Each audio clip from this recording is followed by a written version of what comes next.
मेरा ईद मेन्यू बनी extra special with Nestle milk pack cream.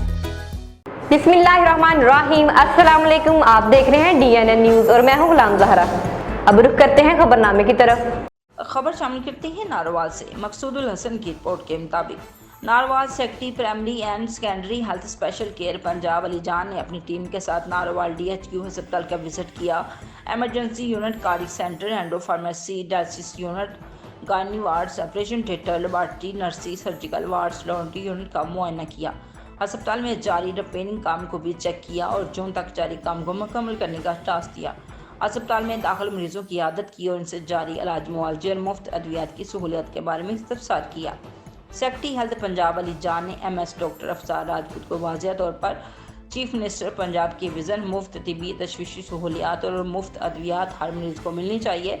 Secretary health Punjab Ali जान ने मीडिया नुमाइंदगान से गुफ्तगू करते हुए कहा, चीफ मिनिस्टर पंजाब का विज़न है हम हर जगह पर मरीज़ों को बेहतरीन सर्विस भी प्रोवाइड करें, इज़्ज़त और एहतराम के साथ, और दवाई भी मुफ्त मिले। इस सिलसिले में यहाँ आया हूँ। हमने नई लॉन्ड्री और नई चादरें भी प्रोवाइड की हैं।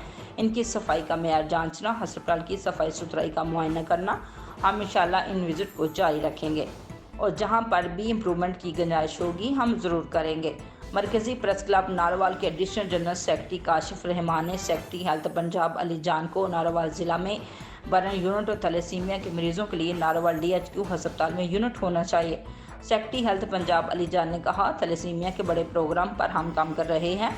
मुझे पूरी उम्मीद है मौजूदा गवर्नमेंट पंजाब के हर ज़िले में अच्छे थैलेसीमिया यूनिट भी बनाएगी। 2016-2018 के दरमियान हमने बुनियादी बर्न यूनिट भी बनाए थे, इन्हें भी अपग्रेड करने की ज़रूरत है। पहले वो 30% बर्न के लिए काम करते थे, अब इन्हें थोड़ा और इम्प्रूवमेंट करने की ज़रूरत है। इंशाल्लाह हमारा ये नेक्स्ट सेट फीस है, इसमें तमाम चीज़ें नारोवाल में भी शामिल करेंगे। अब तक के लिए इतना ही। मज़ीद खबरों के लिए हमारे साथ रहिए।